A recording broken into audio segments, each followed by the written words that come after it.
Well, AEC is abbreviated from ASEAN Economic Community. Actually, it's just only one community or one pillar of the larger picture, but that is the ASEAN community as a whole. So ASEAN intended to have integration, deeper integration among themselves, not just only economics or AEC, but also on the social and political as well. So we have what you call political and security community, and you have also socio-cultural community. Firstly, I think both ASEAN and EU have three pillars. Generally, concerning of the collaboration on economics, socio-cultural, and securities.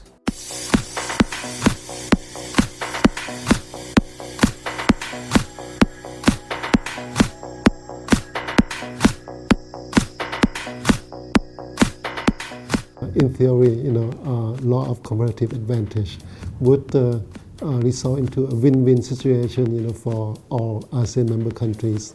But anyhow, those who are used to be protected by the government measures, tariff and non-tariff measures, probably would have to be at disadvantage, and they have to adjust themselves, to more intense competition, from within and from abroad, and I think that also those at disadvantage would be SMEs.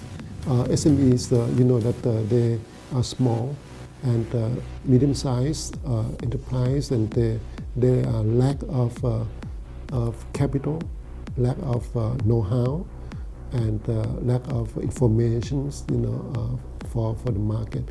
So it's difficult for them to compete, with the those from abroad, and also difficult for them to go out and take advantage of the larger market. Well, if you talk about agricultural products, Thailand is probably still number one for now in the ASEAN member country. Look around us, just only Thailand and Vietnam are the net food export, in this region. And you're talking about fruit and vegetable. I don't think Vietnam would be able to compete with us.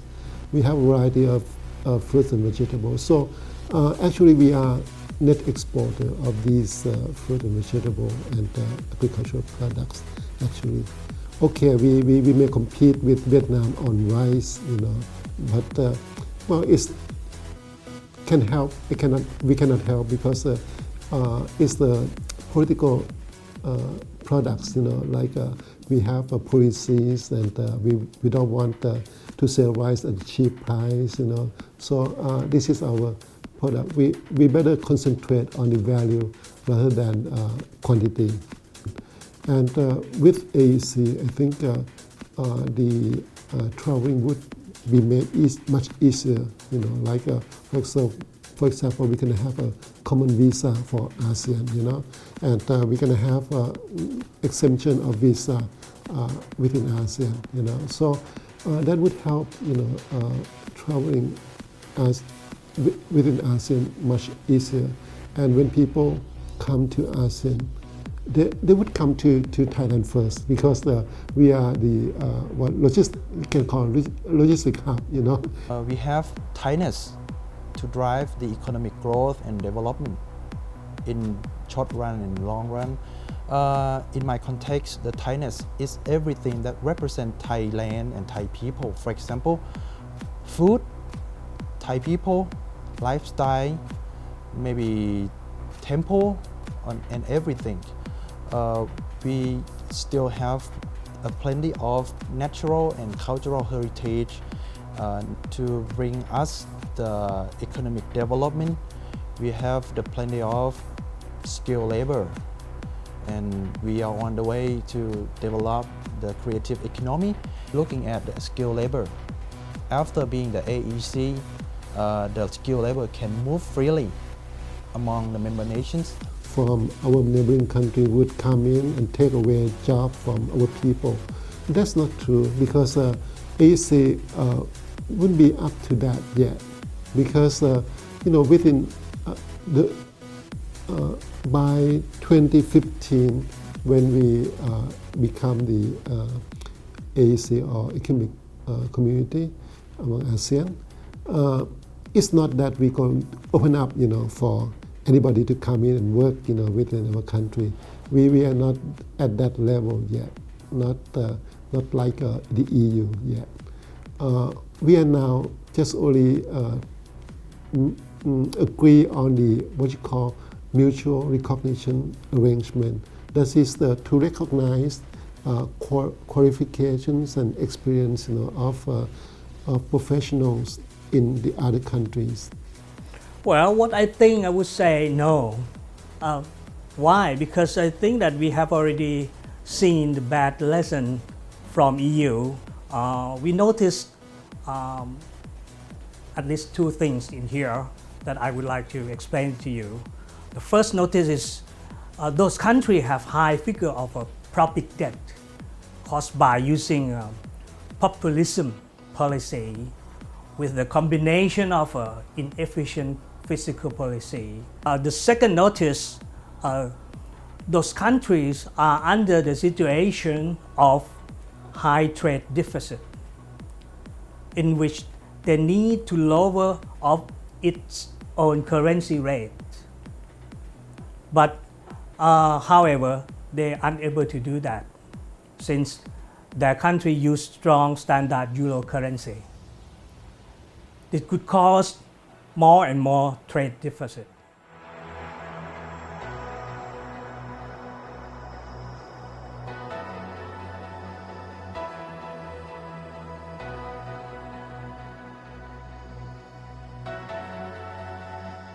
The first is encourage ASEAN countries to learn English and other ASEAN language more and more. The most important things for us is to enhance the human capital in the nations. In short run, I think job training and the improvement of the labor market structure is very needed. That is, the job training will be very useful to increase the skill of labor, whereas the improvement of labor market structure is needed so that the skilled labor in our country will be fully utilized.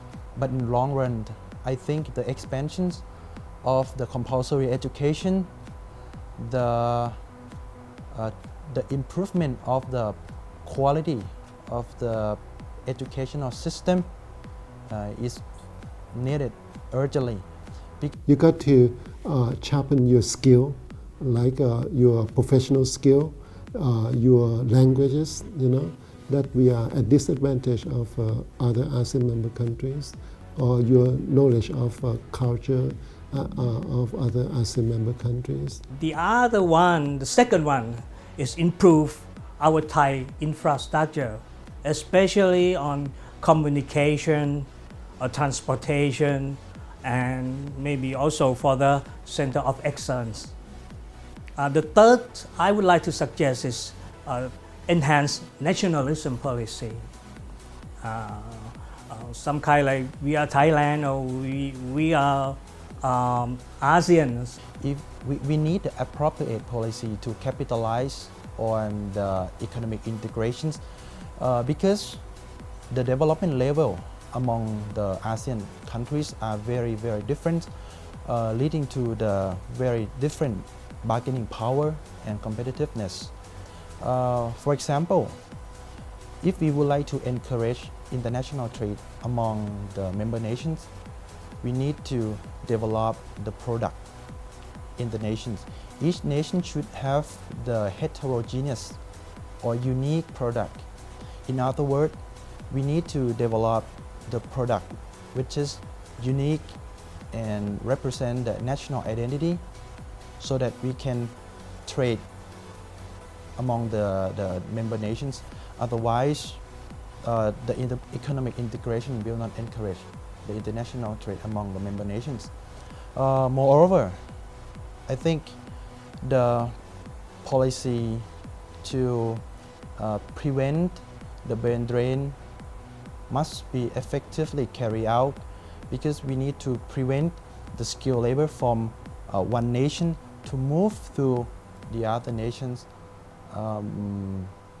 Anyway, all the tariff barrier, non-tariff barrier and the restriction for the international investment must be removed also so that member nation will gain from the economic integration. So with this situation, we are expect to have the shrinking labor force in the future comparing to the dependent populations, I mean the elderly people. So if we do not carry out the appropriate policy, in the future we may lose our competitiveness. So to prevent the detrimental impact from the aging society, I think the national compulsory fully funded pension fund need to be established or need to be developed in reality.